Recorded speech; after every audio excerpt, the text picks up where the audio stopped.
You ever boot up an old game expecting it to look like a pixelated potato, but instead, it still slaps? Yeah, some games age like expired milk, but others? They age like Keanu Reeves, eternally fresh and ridiculously good looking. So, let's check out 20 games that still look and play so good you'll swear they just dropped yesterday. You know a game is visually ahead of its time when you start questioning if you accidentally installed a remaster. Ryse Son of Rome is basically the Gladiator movie but interactive, and with 300% more slow-motion decapitations. The game's cinematic combat still hits harder than a Roman chariot at full speed, and the facial animations? You can actually see the regret in a soldier's eyes a split second before you introduce him to your sword. And let's talk about those visuals. Crytek basically said, what if we make a game that still looks better than half the new releases? The detailed armor, the lighting, the sweat glistening off Marius's I bench press elephant's physique, it's all ridiculous. Even the cutscenes are so good you could slap them in a modern TV series and nobody would blink.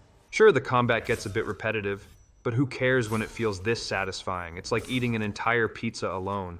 Yeah, it's the same thing over and over, but it's so good you don't want to stop. If you haven't played it, get ready to feel like a Roman general with an unlimited budget for slow-motion kills.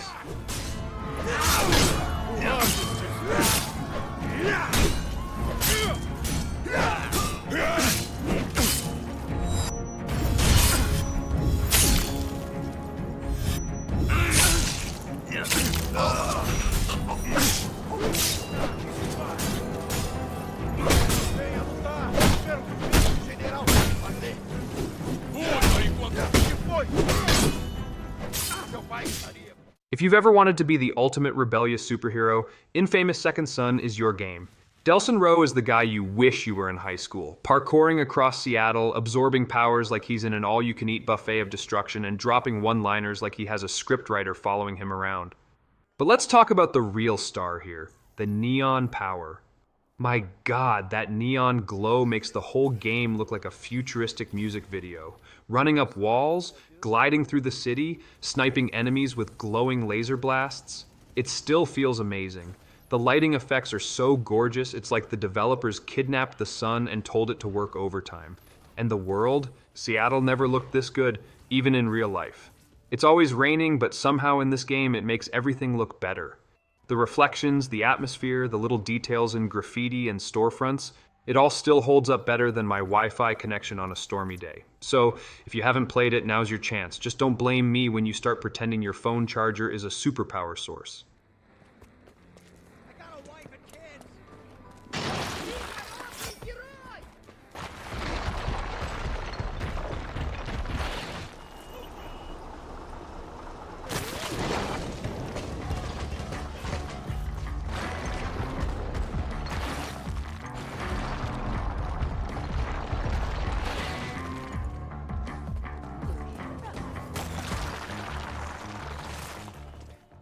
You ever want to be a deadly assassin, but also have the ability to throw a wrench at someone's head just because you can? Welcome to Hitman Absolution, a game that aged so well it's basically a bald James Bond simulator with a sprinkle of insanity. This game's lighting, character models, and environments still look stunning.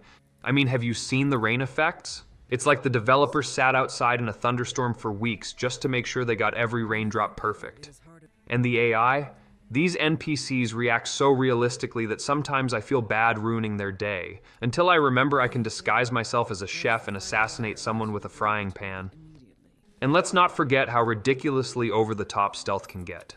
You can go full silent killer or just embrace the chaos and slap someone unconscious with a fish. Either way, it still feels great to play. The animations, the tension, the sheer satisfaction of pulling off the perfect hit, it all holds up. Seriously, this game is so smooth you could butter your toast with it. Just don't try to disguise yourself as a gardener in real life. It doesn't work, trust me. The guards are preoccupied. You can kill them or sneak past. The choice is yours. Settle happily for a roof over my head, you know? Been sleeping on Captain Target.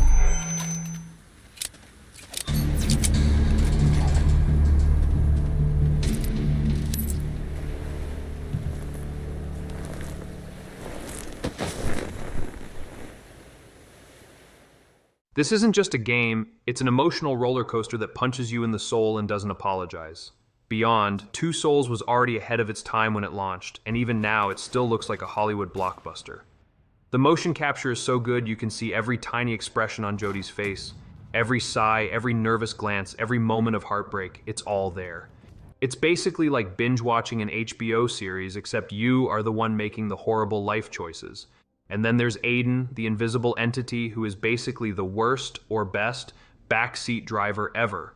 Possessing people, throwing objects across the room, causing absolute havoc because, well, why not?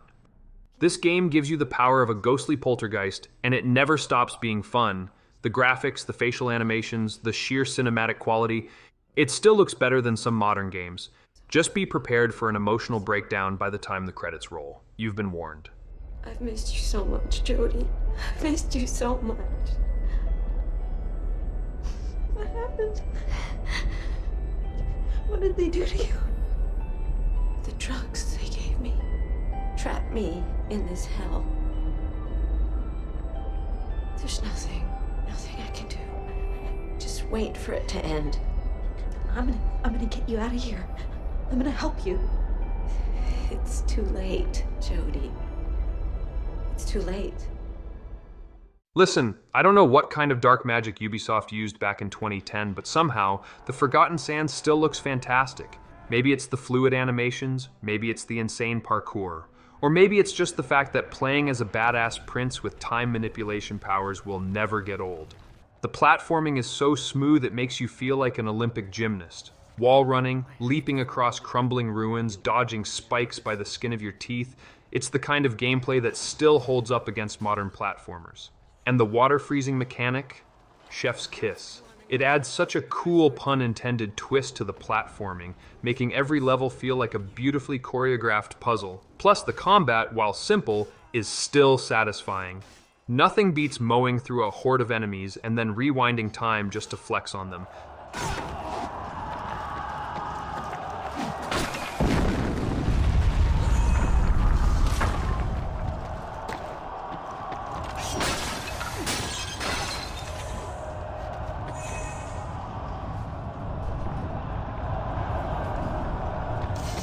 Looks like the only way out is to climb up.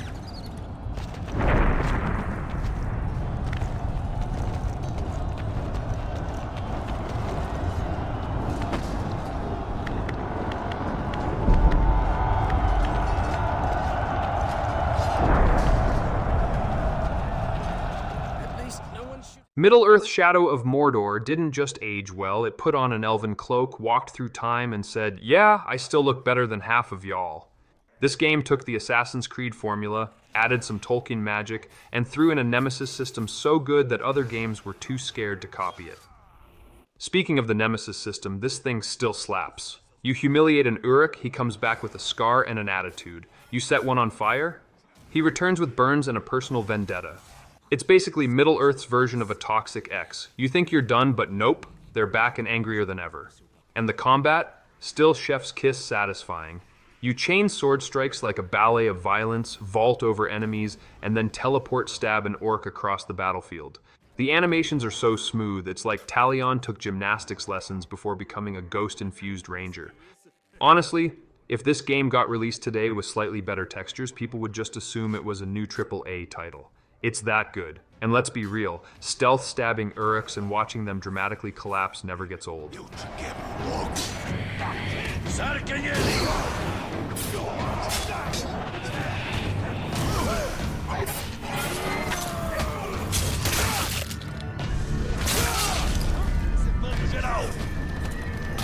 Vou entregar seu cadáver ao meu mestre.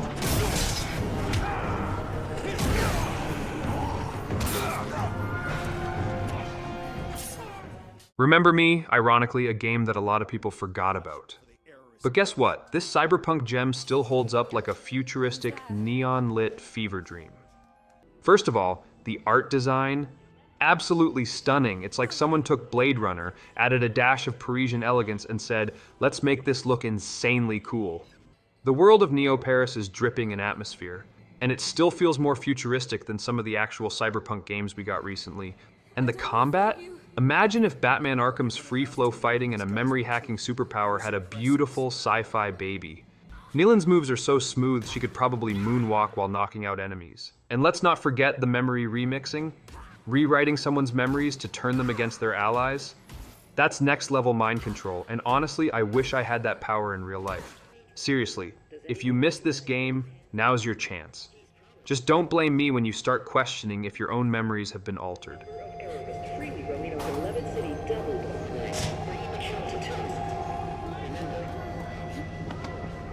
Ah, that's the only way out of here.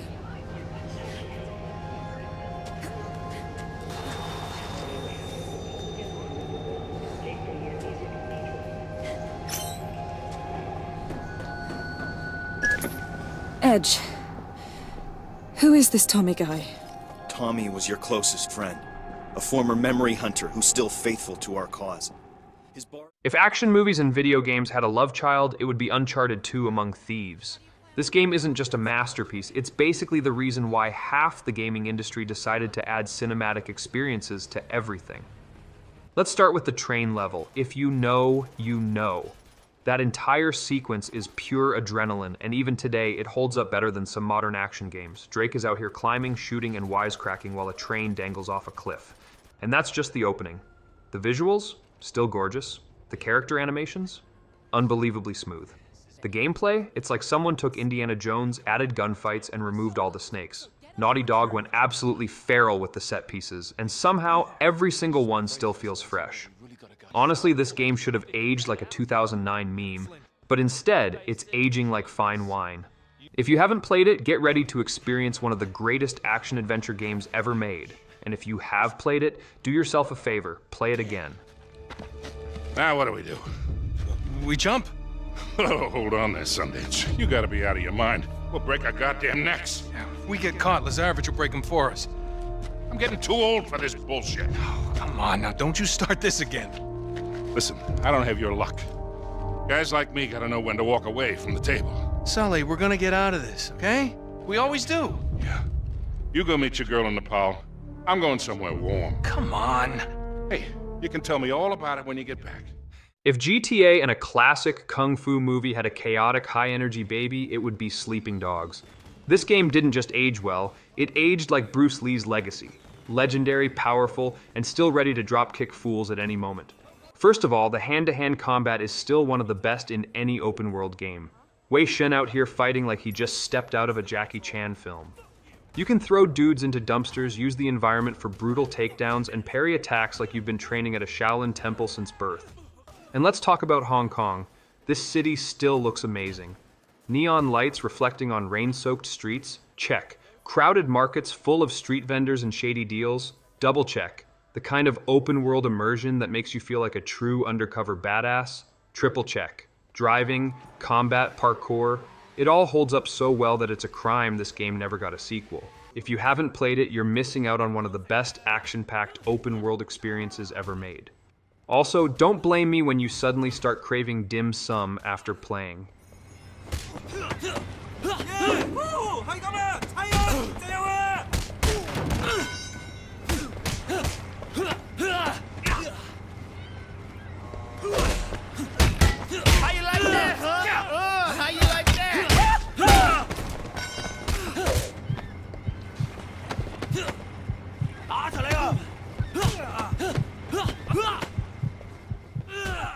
You ever wanted to parkour across a futuristic city while dodging bullets and feeling like a total legend?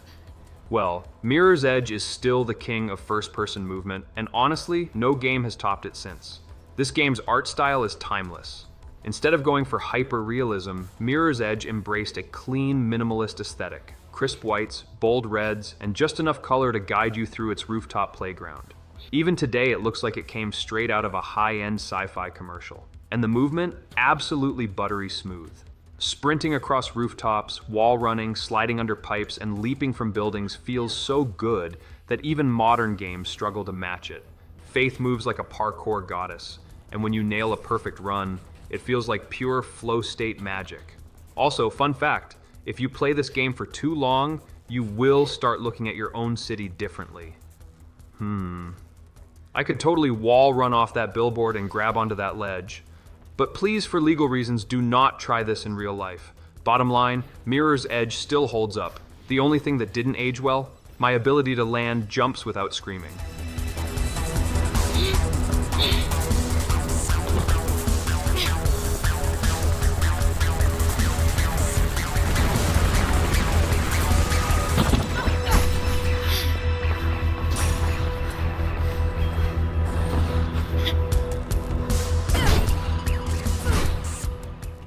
You ever play a game so good that it makes you question the intelligence of every other game in existence? That's Portal 2. This game didn't just age well, it's straight up immortal. First off, the humor, still top tier.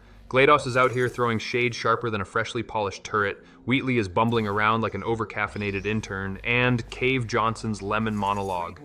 Iconic. If you know, you know. And the puzzles, chef's kiss. It's a game that makes you feel like both a genius and a complete idiot at the same time, which is honestly the perfect balance. The physics, still ridiculously satisfying. Nothing in this game feels outdated. The way portals interact with momentum is smoother than my excuses for not going to the gym. And the co-op mode, pure chaos. You either become best friends or bitter rivals after one too many accidental portal drops into acid. If Valve ever decides to count to 3, spoiler they won't, Portal 2 would still hold up. But for now, we'll keep replaying it like it just dropped yesterday.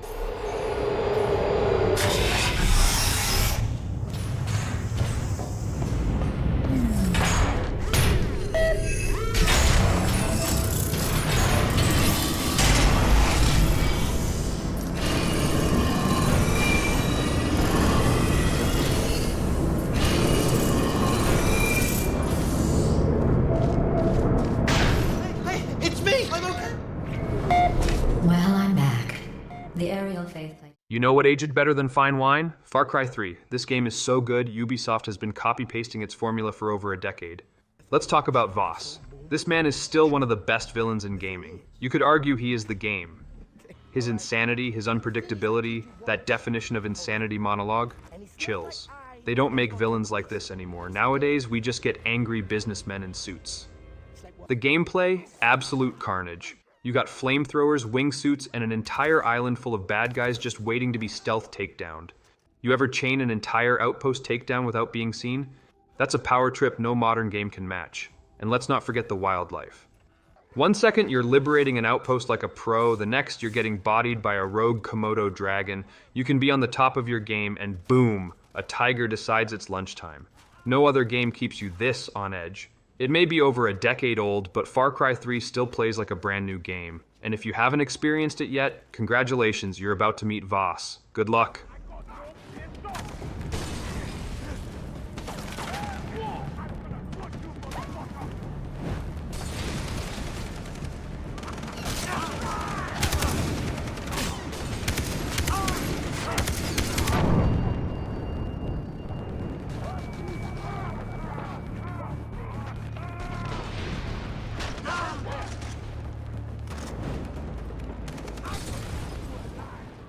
You ever wanted to be a pirate, but without the scurvy, bad hygiene, and constant risk of mutiny? Black Flag still delivers that dream in glorious, wave-crashing, treasure-plundering detail. First of all, the naval combat, still unmatched. It's 2025, and somehow most modern pirate games still haven't come close to what Ubisoft pulled off here. The sea shanties? Bangers. You're out there boarding enemy ships while your crew belts out Lowlands away like it's a pirate-themed karaoke night. And let's talk about Edward Kenway. This man is the definition of I didn't choose the assassin life, it chose me. He's out here looting, drinking, and stabbing his way through the Caribbean like a true pirate legend. Even the parkour and combat still feel crisp. Running across rooftops, diving into the ocean, and stabbing people in the throat, it all holds up. And the ocean? Still one of the most beautiful open worlds ever made.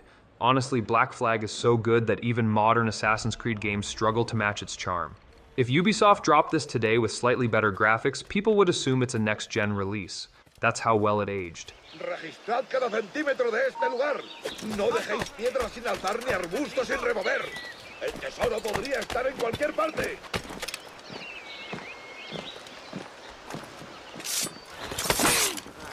Volvamos a patrullar.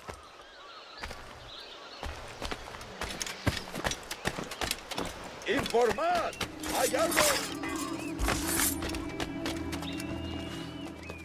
Arkham Asylum didn't just age well, it aged like Batman himself. Still kicking butt, still intimidating, and still refusing to use guns like a responsible adult.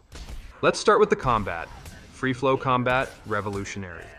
Punching, countering, and cape-stunning enemies still feels like butter. You ever clear a room full of thugs without getting hit? That's the closest you'll ever get to feeling like an actual superhero. The atmosphere? Perfection. Rocksteady took Gotham's most deranged villains and crammed them into one terrifying, claustrophobic nightmare of a prison. Joker's taunts? Chilling. Scarecrow's nightmare sequences? Still some of the best psychological horror moments in gaming. And detective mode? Admit it. You spent at least 80% of the game in blue X-ray vision, feeling like a high-tech Sherlock Holmes. It's fine. We all did. Even today, Arkham Asylum remains the blueprint for superhero games. It's dark, immersive, and makes you feel like the world's greatest detective. And let's be real, no modern game does Batman gameplay better than this classic.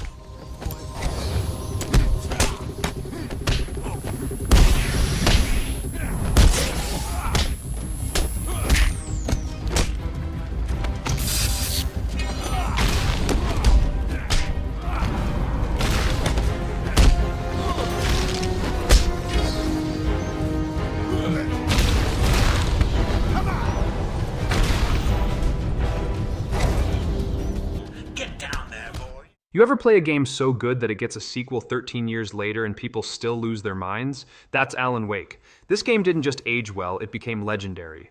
First off, the story? Absolutely wild. You're a writer stuck in a Stephen King fever dream, fighting shadow monsters with a flashlight. Sounds ridiculous, but somehow it's terrifying and brilliant at the same time. The atmosphere? Drenched in eerie vibes, dark forest, creepy fog, and a town full of unsettling mysteries. It's basically Twin Peaks, but with more things trying to kill you. And let's talk about the combat. Most horror games just give you a shotgun and call it a day. Alan Wake said, nah, you're gonna have to earn your shots by burning away the darkness first. The flashlight mechanic? Still innovative. Even in 2025, this game plays like it just launched. If you haven't experienced it yet, you're missing out on one of the best psychological thrillers ever made. And if you have played it, well, don't forget to keep the lights on, just in case. What is this? I guess I have a small confession to make. I thought maybe you could write here that a change of scenery would get you past— Damn it, Alice, everyone keeps— Hey, just hear me out. There's a local doctor, Dr. Hartman. I read a book of his. He has a private clinic here. He specializes in helping artists. So now you want to get me committed? No, it's not like that. That's not— Alan? Alan? Just don't. I don't want to hear it. God damn it, Alice.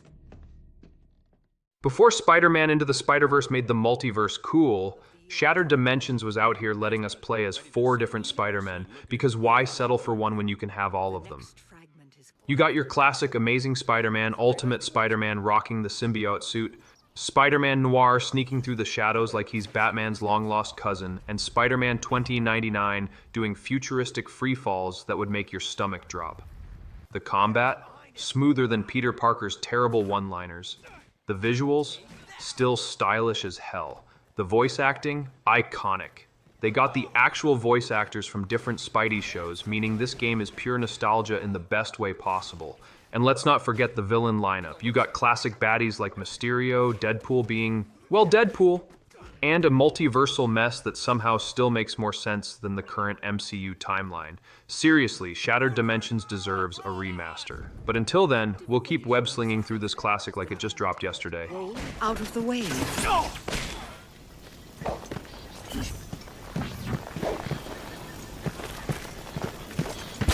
I'm Spider-Man. That's what I do. I break pots.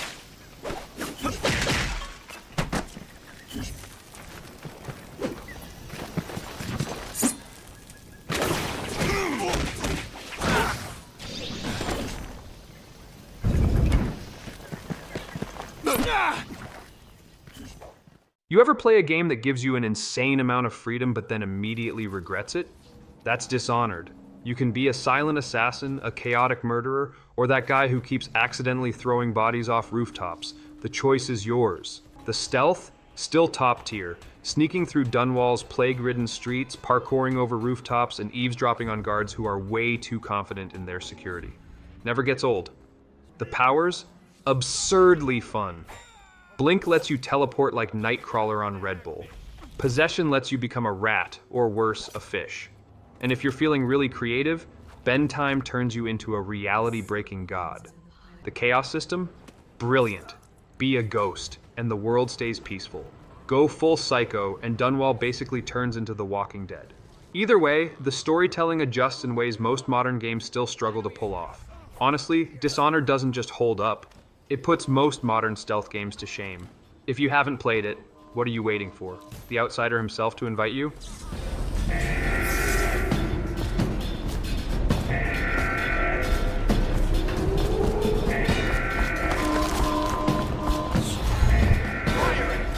It looks like he just disappeared. Clear the line.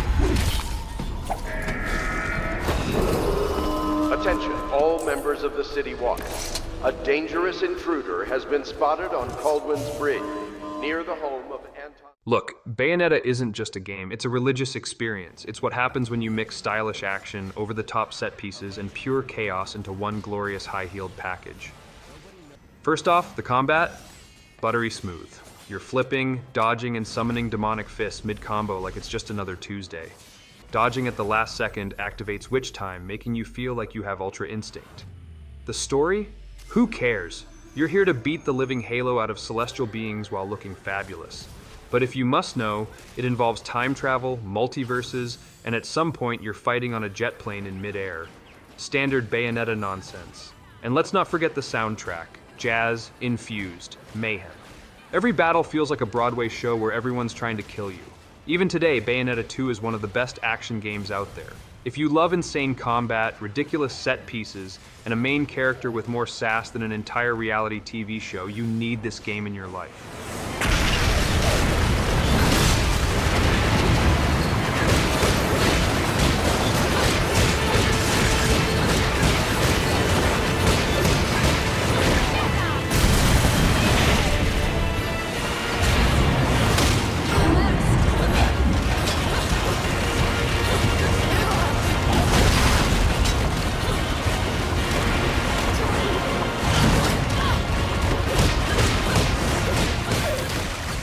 Next, we have Saints Row 4, the game that took over the top and said, what if we dialed it up to 1 million?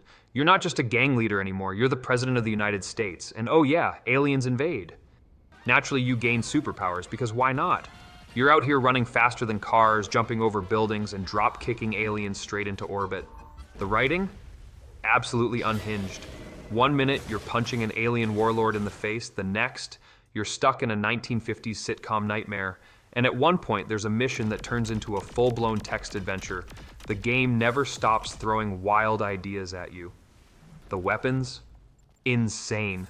There's a gun that shoots dubstep waves. You can wield a super-powered baseball bat shaped like a certain male body part. This game is not here to be subtle. Even today, Saints Row 4 remains one of the most ridiculous, over-the-top, and fun games ever made. It's basically The Matrix meets a meme compilation, and we love every second of it.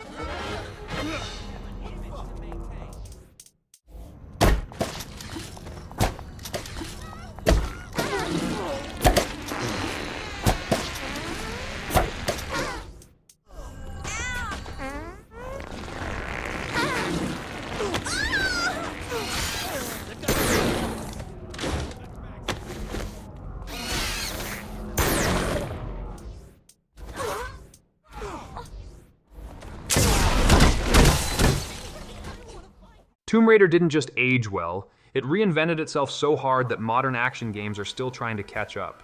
This was Lara Croft's gritty origin story, and wow did she suffer. Within the first 5 minutes, she gets shipwrecked, kidnapped, and stabbed. And that's before she starts taking on an entire island of lunatics with nothing but a bow and sheer determination. The survival mechanics? Still intense. You start with nothing and slowly turn into an absolute powerhouse. Stealth kills? Brutal. Combat? Surprisingly satisfying. And those climbing sections? Still make you hold your breath as Lara barely clings to crumbling cliffs. The story? Chef's kiss. Lara goes from terrified survivor to full-on action hero, and by the end, she's out here dual-wielding pistols like classic Croft. The character development? Perfectly executed. Even today, Tomb Raider looks and plays like a modern blockbuster. It's the reboot that actually worked, and if you haven't played it, you're missing out on one of the best action-adventure games ever made.